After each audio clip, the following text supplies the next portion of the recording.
दोस्तों हम सभी के घरों में या तो स्टील के बर्तन में पानी पिया जाता है या फिर कांच के बर्तन में। लेकिन क्या सच में इस बात से फर्क पड़ता है कि हमें किस बर्तन में पानी पीना चाहिए? पानी पीने के लिए हम काफी सारे बर्तनों को वैसे तो यूज कर सकते हैं, चाहे तो हम स्टील का बर्तन का यूज कर सकते हैं, कांच के बर्तन का यूज कर सकते हैं, तांबे से बने बर्तन का यूज कर सकते हैं और हम मिट्टी से बने बर्तनों का भी यूज कर सकते हैं। अगर बात की जाए हमारे शरीर की, तो हमारे शरीर में लगभग 70% पानी पाया जाता है। अगर किसी का वजन 100 किलो है तो उसके शरीर में लगभग 70 किलो पानी है और ये पानी हमारे शरीर के अलग अलग कोशिकाओं में अलग अलग पाया जाता है, जो कि हमारे शरीर को तरोताजा रखने का काम करता है। अब क्योंकि आपको ये बात पता है कि हमारा शरीर ज्यादातर पानी से ही बना है, इसीलिए जो भी हम पानी पीते हैं वो हमारे शरीर में जाकर एक बहुत ही अहम रोल निभाता है और इसी वजह से अलग अलग तरीके से पानी पीने से हमारे शरीर को अलग अलग तरह के फायदे और नुकसान होते हैं। और इसीलिए पानी को हम जिस भी बर्तन में डालते हैं, पानी उस बर्तन से कुछ ना कुछ गुण अपने अंदर जरूर ले लेता है और जो कि बाद में जाकर हमारे शरीर में वो चीजें मिल जाती हैं और जिससे कि हमें साइड इफेक्ट या फिर कह सकते हैं हमें बेनिफिट्स मिलते हैं इस तरह से। इसीलिए आपको ये जानना बेहद जरूरी है कि कौन से बर्तन में पानी पीने से हमें ज्यादा फायदा हो सकता है और कौन से बर्तन में पानी पीने से हमें नुकसान हो सकता है। आइए सबसे पहले जानते हैं मिट्टी के बर्तन में पानी पीने के बारे में। अगर हम बात करें मिट्टी के बर्तन की, तो इसकी 3 अलग अलग खास बातें हैं, जिसमें सबसे पहली बात यह है कि आपको पता ही होगा मिट्टी और पानी का काफी गहरा नाता है। कहीं भी अगर पानी पाया जाता है, चाहे वो समुद्र हो, नदी हो या तालाब हो, हर पानी में मिट्टी के कुछ ना कुछ गुण मिल ही जाते हैं। मिट्टी में कैल्शियम, मैग्नीशियम, सोडियम, पोटेशियम और दूसरे माइक्रो न्यूट्रिएंट काफी मात्रा में पहले से ही मौजूद होते हैं। अगर बात करें मटके की या फिर कोई भी मिट्टी के बर्तन की, तो जब हम उसमें पानी डालते हैं तो उस मटके के या फिर उस मिट्टी के बर्तन के पोषक तत्व पानी के साथ कुछ ना कुछ घुल मिल जाते हैं और इसीलिए जब ये पानी हमारे शरीर में जाता है तो ये हमारे शरीर को कई सारे फायदे पहुंचाता है। तो इसीलिए जब हम ये पानी पीते हैं, मटके का या फिर मिट्टी से किसी बर्तन का पानी जब हम अपने शरीर में डालते हैं, हम अपने शरीर में पीते हैं, तो इससे हमें अलग अलग फायदे होते हैं। और अगर आप इसे नजदीक से देखें तो आपको इसमें हल्के हल्के छोटे छोटे माइनर से छिद्र दिखाई देंगे और इसी वजह से ये पानी ठंडा रखने का एक बहुत बेहतरीन ऑप्शन है। इसे आप एज अ कूलर कंसीडर कर सकते हैं। जब हम पानी को मिट्टी के बर्तन में डालते हैं तो पानी में जो हीट होती है, जो गर्माहट होती है, तो वो मिट्टी के बर्तन उस पानी में से वो हीट को खींचकर एक नॉर्मल टेम्परेचर में कर देता है और नेचुरली पानी ठंडा हो जाता है। ना ही आपको ये ज्यादा ठंडा देखने को लगा और ना ही ज्यादा गर्म देखने को लगा। और इसीलिए आयुर्वेदा में ये माना जाता है कि फ्रिज के पानी से बेहतर है कि मटके का ठंडा पानी पिया जाए, जो कि फ्रिज के पानी के मुकाबले काफी ज्यादा बेहतर ऑप्शन है, क्योंकि हमारी बॉडी भी एक नेचर का पार्ट है और मिट्टी भी एक नेचर का ही पार्ट है। सो इसीलिए मिट्टी पानी को सिर्फ उतना ही ठंडा करती है जिससे कि हमारे शरीर को नुकसान ना पहुंच पाए। और तीसरी खास बात इसकी ये है कि ये अल्कालीन होता है, यानी कि हमारे शरीर की जो एसिड की मात्रा होती है उसको बैलेंस करने का ये काम करता है। लेकिन यहाँ पर आपको 3 बातें अपने ध्यान में रखनी बेहद जरूरी है। जब भी हम मटके का पानी पीते हैं हम 3 गलतियां जरूर करते हैं, जिससे कि हमें जो मटके का पानी का फायदा मिलना चाहिए था वो हमें नहीं मिल पाता है। पहला तो ये कि कुछ लोग गलत मटका खरीद लेते हैं। कि आपको ऐसा मटका खरीदना चाहिए जो कि अच्छी क्वालिटी की मिट्टी से बनाया गया हो।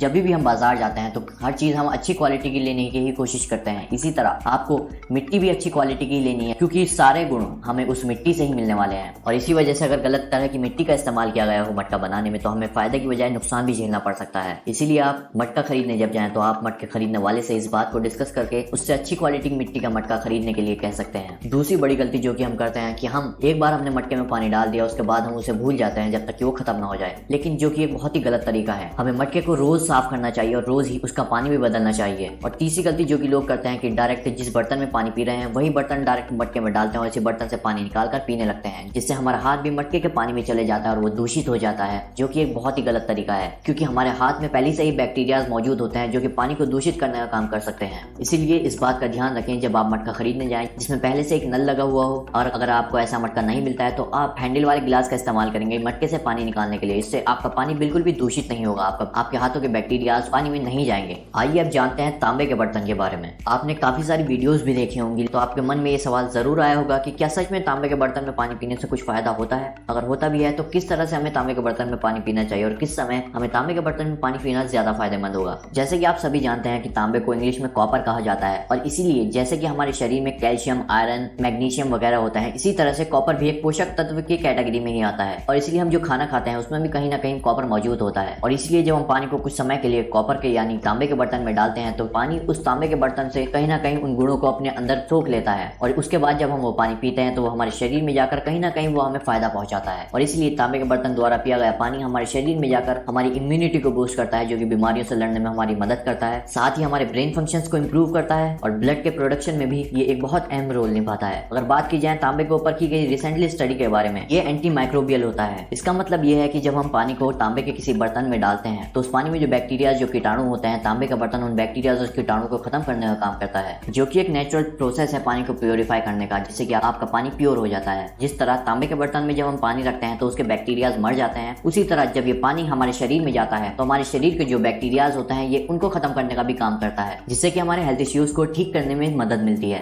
जब हमारे शरीर में बैक्टीरियाज होते हैं तो हमारे पाचन पे काफी ज्यादा असर पड़ता है और इसीलिए जब हमारे शरीर से बैक्टीरियाज खत्म होंगे इस तरह के तो हमारा पाचन भी सही तरीके से वर्क करेगा। इसीलिए जब भी आप तांबे के बर्तन में पानी पिए तो कुछ बातों का आपको ख्याल रखना बेहद जरूरी है, जिसमें पहली चीज है कि तांबे के बर्तन में ठंडा पानी रखें या फिर गर्म पानी रखें। सो इसमें आपको ऐसा करना है कि तांबे के बर्तन में जब भी आप पानी रखें तो उसमें आप सिर्फ नॉर्मल पानी डालें। आपको पानी को गर्म नहीं करना है, ना ही आपको ठंडा फ्रिज का पानी लेकर वो तांबे में डालना है। आपके नल में जो भी डायरेक्ट पानी आता है आप वही पानी लेकर तांबे के बर्तन में डालेंगे, ना कि आप गर्म करके या फिर अपने फ्रिज से निकालकर तांबे के बर्तन में पानी को डालेंगे। अगर आप गर्म पानी तांबे के बर्तन में डालते हैं तो वो जरूरत से ज्यादा कॉपर को अपने अंदर खींच लेता है, जिससे कि क्या होगा, जब आप वो पानी पिएंगे तो वो पानी आपके पेट में जाकर आपका पेट दर्द करेगा। अगला है कि क्या आप नींबू या साइडर विनेगर तांबे के पानी में मिला सकते हैं? इसका जवाब है कि बिल्कुल भी नहीं, क्योंकि नींबू और एप्पल साइडर विनेगर एक एसिडिक फूड्स होते हैं और क्योंकि तांबा एसिडिक फूड से रिएक्ट करता है इसीलिए ये आपके पेट में जाकर आपके पेट दर्द या फिर कोई और समस्या खड़ी कर सकता है। इसलिए आपको तांबे के बर्तन में कुछ नहीं डालना चाहिए, सिर्फ तांबे के बर्तन का पानी आपको नॉर्मल ही पीना है, बिल्कुल भी उसमें आपको कुछ ऐड नहीं करना है। कुछ लोगों के माइंड में ये सवाल भी आ रहा होगा क्या हम ऐसा कर सकते हैं कि तांबे के बर्तन में पानी रखकर हम उसको फ्रिज में रख सकते हैं? तो इसका भी जवाब है बिल्कुल भी नहीं, क्योंकि ऐसा करने से हो सकता है कि तांबे का बर्तन ज्यादा जल्दी क्रैक हो जाए फ्रिज में रखने पर। अब आपके मन में एक सवाल और उठ रहा होगा